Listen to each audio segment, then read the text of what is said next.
question qui se pose, c'est quels sont les grands impacts de cette technologie par rapport au business model traditionnel, quels vont être les grands bénéficiaires et quels sont les principaux risques qui se posent pour les différents acteurs. Donc là, comme je l'ai déjà dit, bon, nous, la conviction, c'est que c'est plutôt les bénéficiaires finaux à la transaction qui vont être les principaux bénéficiaires. Donc là, sur ce slide, on essaie de représenter un petit peu par les grandes catégories d'activités du secteur bancaire, donc le monde banque de détail CIB d'un côté, les services d'investissement, le CIB de l'autre, l'asset manager et l'assurance, qui bénéficient le plus de l'arrivée de la technologie blockchain. Et puis, par rapport à eux, il y a toujours la partie de la relation client et il y a la partie des infrastructures centraux et réseaux que j'ai mis en bas. Donc, ce qui me semble intéressant, c'est sur la relation avec le client final, il y aura toujours besoin d'aider le client final à rentrer dans la blockchain. Il y a des acteurs qui auront les capacités d'investissement pour s'approprier la technologie et pour rentrer directement par eux dans la blockchain. D'autres vont toujours avoir besoin d'un acteur, d'un intermédiaire qui va leur créer un portefeuille électronique, qui va leur donner une API pour pouvoir se connecter à la blockchain et interagir avec la blockchain. Donc autour de ça, il y a possibilité de créer de la valeur pour les acteurs traditionnels. Après, quand on reprend les différentes catégories d'acteurs du secteur bancaire et financier, dans la partie banque de détail CIB, avec l'émergence des crypto-monnaies qui va concurrencer les moyens de paiement traditionnels, il peut y avoir une baisse de revenus pour les acteurs du trade finance, ou pour les acteurs des moyens de paiement traditionnels, pour les moyens de paiement en banque de détail en France ou avec les corporates. Et à l'inverse, ils vont bénéficier, si on est plus dans la dématérialisation monétaire, de coûts d'infrastructure pour tout ce qui est les réactions des DAB, etc., qui vont eux baisser. Pour le monde du CIB, service d'investissement et de servicing, là on se sent très clair que tous les métiers qui sont liés au clearing, notamment du cash equity, les métiers du règlement livraison, du custody, de la comptabilité, le trading haute fréquence, ces métiers-là sont des métiers qui sont fortement impactés par l'arrivée de la technologie blockchain, puisqu'ils réduisent le temps entre la négociation et le règlement livraison, donc toute une série de tâches sont amenées à disparaître. Donc demain, comment justifier de sa valeur ajoutée dans ce processus-là? Par contre, les métiers liés à la tenue de registre, on revient à des choses qui sont plus nominatives, ça reprend du lustre, alors c'est des métiers quand même qui n'étaient pas vus comme très payants jusqu'à présent, et tous ces acteurs-là vont bénéficier de besoins en fonds propres moins élevés. Tous les acteurs, troisième colonne, qui sont plutôt asset owner, asset manager, donc ceux qui sont des acteurs pour compte propre, eux, ils vont bénéficier de la technologie, parce qu'en tant qu'investisseurs, tous leurs intermédiaires vont un peu se blockchainiser, donc vont quelque part baisser leurs coûts, devraient baisser leur coût de processing de transactions. Donc oui, ils vont être des bénéficiaires du fait que leurs intermédiaires, leurs prestataires devraient baisser leurs coûts. Et après, tous les métiers de l'assurance, là pareil, beaucoup plus de certainité par rapport à l'exécution des contrats, sur la gestion des sinistres, réduction des coûts liés à l'identification et à la gestion opérationnelle des indemnisations. Et puis pour finir, au niveau des systèmes centraux, si on est dans une infrastructure qui est décentralisée, sur des réseaux d'échange publics, évidemment, tous les acteurs type SWIFT ou autres ont un risque de perdre une partie du volume qui transite par eux. À l'inverse, vous pouvez imaginer le nouveau service. Donc là, très rapidement, c'était pour montrer qu'il y a eu un peu une évolution des blockchains. Au départ, dans les use cases, on était sur des blockchains qu'on appelle 1.0, des blockchains plutôt orientés sur les crypto-monnaies. On passe dans une deuxième étape qui est les blockchains 2.0, qui sont plutôt des blockchains qui vont permettre de digitaliser des assets. Donc on va être sur des choses qui sont, on sort des crypto-monnaies pour passer dans des véritables assets. Et puis après, 3.0, on parle d'organisations qui sont complètement décentralisées, pour lesquelles c'est directement les intermédiaires qui définissent comment ils veulent travailler entre eux. Alors, ici, on a évoqué finalement que la technologie n'est pas forcément mature, surtout qu'il y a des domaines d'expérimentation qui sont plus simples à mettre en œuvre que d'autres parce que les contraintes sont moins élevées. Donc nous, notre conviction, c'est qu'à court terme, les sujets qui vont être très concrets, donc là on pense peut-être à 8 à 12 mois ou à 2 ans, c'est déjà tout ce qui est les crypto-monnaies, c'est déjà en place, ça existe déjà. Après, il y a un deuxième sujet, c'est la gestion des données. Donc la gestion des données, c'est très intéressant parce que finalement, ce n'est pas une transaction monétaire. Donc on n'est pas dans on n'a pas les mêmes obligations réglementaires autour du droit du transfert de propriété. Donc en termes de gestion des données, les acteurs entre eux peuvent prendre l'initiative de mettre en commun des référentiels, et ça peut être effectivement des référentiels partagés s'appuyant sur la technologie blockchain. Donc on a parlé de KYC, mais on peut aussi imaginer des référentiels partagés sur, pour les asset managers, les valeurs liquidatives des fonds, ou les caractéristiques valeurs, ou les assemblées générales, ou des contrats.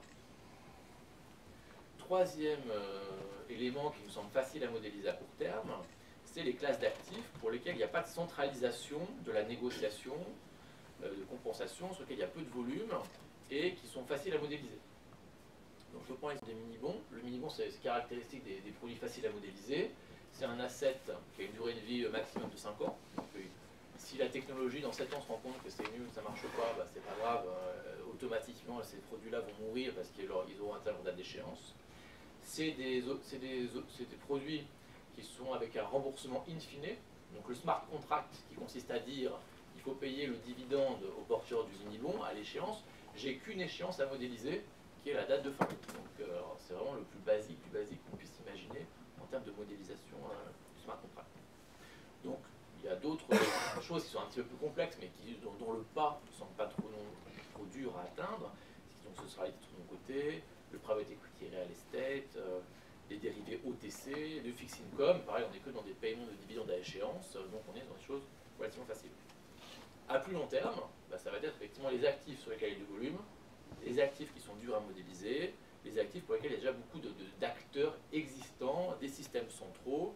Donc on pense évidemment aux valeurs cotées qui ont l'obligation d'être enregistrées chez un dépositaire central comme Euroclear.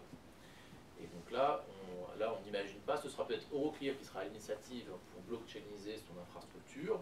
Peut-être qu'il y aura des nouveaux entrants qui vont venir prendre des parts de marché à Euroclear en apportant une nouvelle de la valeur. Mais à court terme, ça ne va certainement pas bouger. Voilà. Donc après, très rapidement, on a modélisé quelques cas d'usage pour montrer finalement dans les processus qu'est-ce qui se passe aujourd'hui. Là, c'est sur un processus de paiement. Donc, le processus de paiement, on voit bien qu'entre le porteur d'une carte qui veut payer et un commerçant, il y a toute une série d'acteurs. Une banque A qui va faire l'interface avec une banque émetteur, qui va avoir l'émetteur de la carte.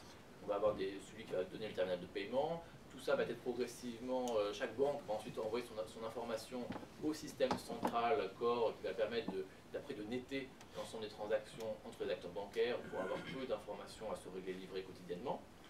Donc là, on se dit, bah, demain, dans un modèle blockchain, c'est ce qui est formalisé en dessous, on se dit, bah, le particulier, le commerçant pourrait interagir directement avec la blockchain, si la blockchain sait modéliser un paiement. Par contre, le particulier, peut-être qu'il voilà, il aura peut-être besoin d'une API sur son smartphone pour pouvoir interagir et faire son paiement en Bitcoin ou dans une autre monnaie.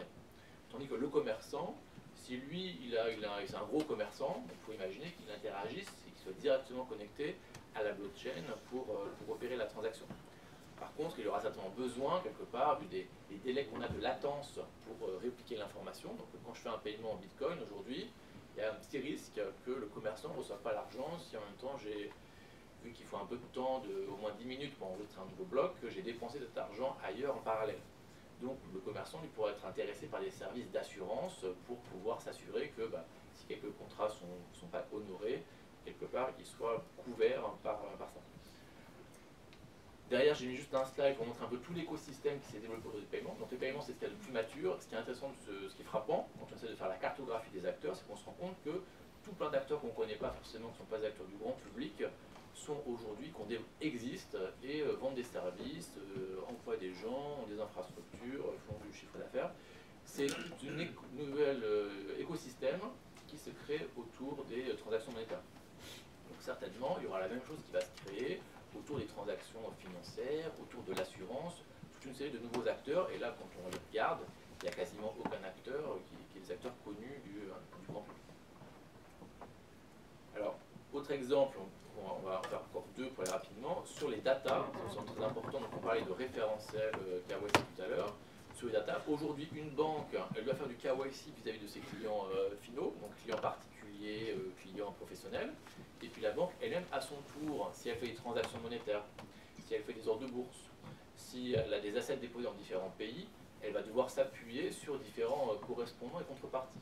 Donc à nouveau, elle, la banque, elle a des obligations de KYC vis-à-vis de ses prestataires. Donc on peut imaginer, dans l'exemple du bas, que demain, la banque elle soit directement connectée à une blockchain dans laquelle on sait enregistrer des informations relatives au KYC. Donc il y a une première étape où le broker B, lui, fait le contrôle de cohérence, le premier de l'ensemble des documents. Et une fois que le broker a vérifié ça, il a enregistré le fait dans la blockchain, il contribue à la blockchain pour dire oui, c'est bien valide, je l'ai vérifié. et tous les autres acteurs qui sont également connectés à la blockchain, eux accèdent à la blockchain plutôt en consultation, pour s'assurer que l'information existe déjà et a déjà été validée. Donc on s'affranchit du fait que chaque acteur doit chacun refaire exactement le même travail. Alors, deuxième exemple, pour finir, après je passe la parole à Philippe, c'est sur les... ça me semble important de rappeler finalement que la blockchain, quand on veut y mettre un asset dedans, c'est la décision de l'émetteur. C'est l'émetteur qui dit, j'ai mon asset, cet asset-là, je décide de l'enregistrer quelque part. Donc aujourd'hui, l'entreprise cotée, elle va avoir l'obligation d'enregistrer dans un CSD, donc chez Euroclear France par exemple, mais elle peut aussi faire une émission dans d'autres pays, donc elle peut être déposée partiellement dans plusieurs pays. Elle peut également définir que une partie de ces titres soit tenue au registre. Donc on a des registres nominatifs, ce qui va être le nominatif administré, le porteur. Et puis demain, on peut imaginer que aussi une partie de ces actifs soit détenue dans un registre décentralisé. Donc elle pourrait dire, telle émission obligataire, celle-là je la mets dans la blockchain, alors que telle autre je la mets chez Euroclear. Elle pourrait imaginer que telle tranche de son capital, les actions de 1000 à 2000, elle veut les mettre dans la blockchain. Donc cette blockchain, il y aura évidemment des centaines de blockchains, il y aura de la concurrence entre les blockchains. Derrière, les prestataires en service d'investissement, donc si on est bien dans des logiques de blockchain, on va dire privées, donc ce sera, j'ai bien Orange en disant que eux, ils seront habilités à interagir et à enregistrer des titres pour leurs clients investisseurs, parce qu'ils auront toutes ces obligations à respecter de KYC, LAB, MIF, etc. Eux, ils vont pouvoir interagir avec la blockchain dans laquelle auront été enregistrées les émissions obligataires, ils interagiront toujours avec les CSD, ils interagiront toujours avec les teneurs de registre pour arriver à donner aux clients une vision consolidée de l'ensemble de ces actifs. Donc c'est très intéressant de voir que finalement, de fait, bien qu'on permette technologiquement à l'investisseur final de se connecter à la blockchain, s'il veut avoir une vision consolidée de ses actifs, c'est très compliqué à refaire par lui-même. Comment se connecter à une dizaine de CSD, à une centaine de blockchains? Il y aura certainement des acteurs dont le rôle va être de reconsolider l'information pour donner une vision globale et une gestion des risques homogène au client final. Et puis j'ai mis en rouge, effectivement, en bas, une blockchain qui ne répondrait pas à certains critères d'éligibilité définis par le régulateur, parce qu'elle ne respecterait pas certains critères de sécurité, de traçabilité, d'auditabilité. Donc là, l'émetteur n'aurait pas le droit d'émettre son asset. Et puis, évidemment, puisque on parle de blockchain ici privé ou consortium, un tiers non autorisé ne pourrait pas y enregistrer des opérations. Voilà. Donc là, c'est cet exemple-là, c'est un peu la même chose, c'est pour dire que ça illustre déjà ce qu'on a déjà dit, c'est que sur le processus lié au règlement, enfin à la négociation et au règlement livraison, du fait qu'on raccourcit le temps entre la négociation et le settlement, on n'a plus besoin d'avoir toute une série d'acteurs qui sont liés à la clearing house, aux clearers, au cash equity, c'est très flagrant.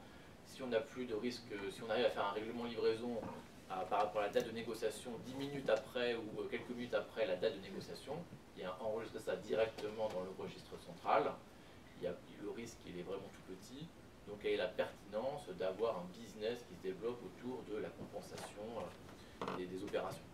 Voilà, donc en réduisant le temps, on va évidemment, comme on le disait, réduire ou faire supprimer toutes les tâches qui a du contrôle. On n'aura plus cette redondance, plus besoin de toutes ces tâches de back-office qui sont liées du contrôle, parce qu'on aura une meilleure certainité par rapport aux gens qui interagissent avec la blockchain. Il n'y aura plus de double dépense, on sera dans des choses nominatives, donc tous les travaux de contrôle, de réconciliation vont progressivement disparaître. Donc si tout ça, ça disparaît, finalement la question qui se pose après pour ces acteurs, c'est où est ma valeur ajoutée? Donc la valeur ajoutée, il y en a toujours en partie dans le fait de faciliter l'entrée dans la chaîne pour ceux qui veulent interagir avec la chaîne. On peut développer des API qui vont permettre de gérer l'interaction, développer des API pour gérer ou modéliser les smart contracts. Et puis il restera les métiers plus traditionnels du broker, mais pas cette fois-ci dans un rôle d'intermédiation où je suis le tuyau pour envoyer une information au système central, et plutôt le rôle de broker dans le sens où je donne du conseil à valeur ajoutée pour dire qu'il faut plutôt investir dans tel asset plutôt que dans tel autre, et pour éventuellement apporter du financement pour des acteurs qui devraient faire qui ont besoin de leverager parce qu'ils n'auraient pas les fonds propres pour investir. Donc quand on pense aux traders haute fréquence, on voit bien que les traders haute fréquence, dans un modèle où il faut avoir les assets pour pouvoir les vendre, parce qu'il n'y a pas de double dépense possible, un trader haute fréquence, c'est impossible. Son business, il est complètement explosé par ça. Donc lui, il va avoir besoin que quelqu'un lui donne les fonds pour qu'il puisse continuer à faire son travail de trading en fréquence. Donc c'est le rôle traditionnel des banques que d'assurer ce rôle de financement.